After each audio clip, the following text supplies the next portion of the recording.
पे क्वेश्चन है 40 मीटर है मिलीमीटर है किसका 0.1 एम NH3 का, और उसको मिक्स किया गया 20 मिलीलीटर 0.1 एम HCl का। तो पीएच हमको मिक्सचर का निकालना है। तो हमको एक चीज़ पहले पता होना चाहिए, NH3 जब भी HCl से रिएक्शन करेगा तो बनाएगा NH4Cl, बनाएगा NH4Cl, ये हमको पता है।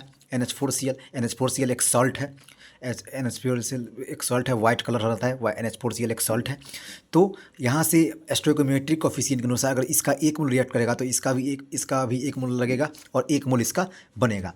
तो हमको यहाँ पे मोल दिया गया, हमको मोलरिटी दिया गया है और इसके वॉल्यूम दिया गया है।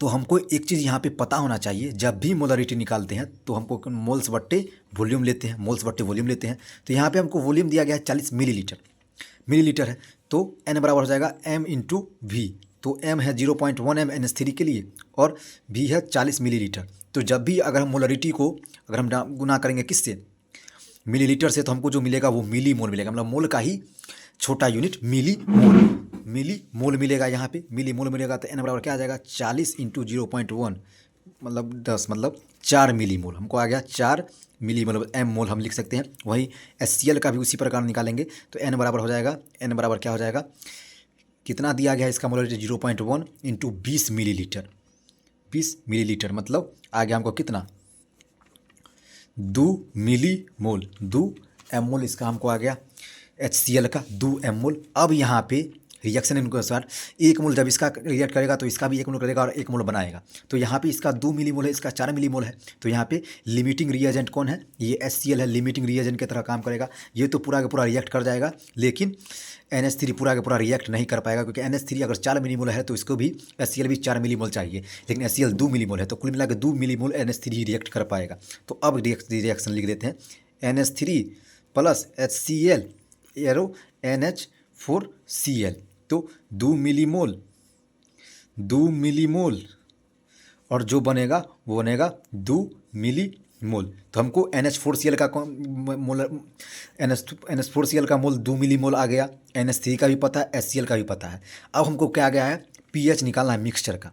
तो यहाँ पे हमको pKb भी दिया गया है अमोनिया का, और ये जो बना है ये बना है ये बना है बेसिक बफर। बेसिक बफर कब बनता है, जब स्ट्रॉन्ग एसिड और वीक बेस से जो सोल्यूशन बनता है वो बनता है बेसिक बफर।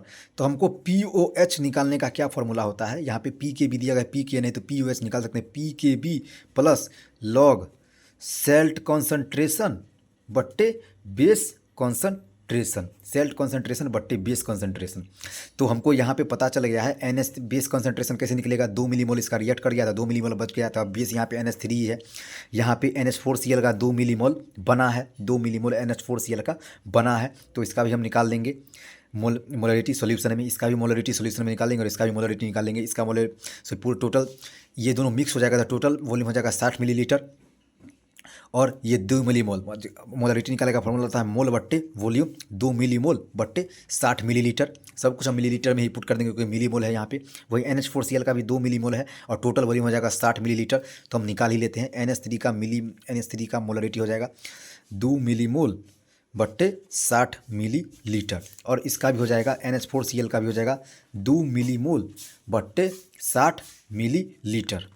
तो अब POH निकालना है तो PKB plus log salt concentration बट्टे बेस कॉन्सेंट्रेशन। तो इसका भी 2 मिली मोल है, इसका भी 2 मिली मोल बचा हुआ है उसी का हम यहाँ पे बात करेंगे, क्योंकि 2 मिली 4 था तो 2 रिएक्ट करो या 2 बचा हुआ है। तो अब जो होगा ये दोनों के दोनों हो जाएगा, कट जाएगा क्योंकि दोनों का बराबर है, और log 1 आ जाएगा तो log 1 0 होता है। तो POH बराबर हो जाएगा PKB। अब हमको निकालना POH PKB क्या होता है, PKB 4.74 था, अब हमको pH निकालना है ना, तो हम 14 में से POH माइनस कर देंगे। तो यहाँ पे अब ये pH भी निकल जाएगा, 14 में से हम POH माइनस कर देंगे तो pH भी हमको प्राप्त हो जाएगा। तो इस क्वेश्चन में अब कोई दिक्कत नहीं होना चाहिए, NH3 LCl से रिएक्ट करेगा और यहाँ पे बेसिक बफर बनाएगा। बेसिक बफर मतलब वीक बेस और स्ट्रॉन्ग एसिड से बनता है बेसिक बफर।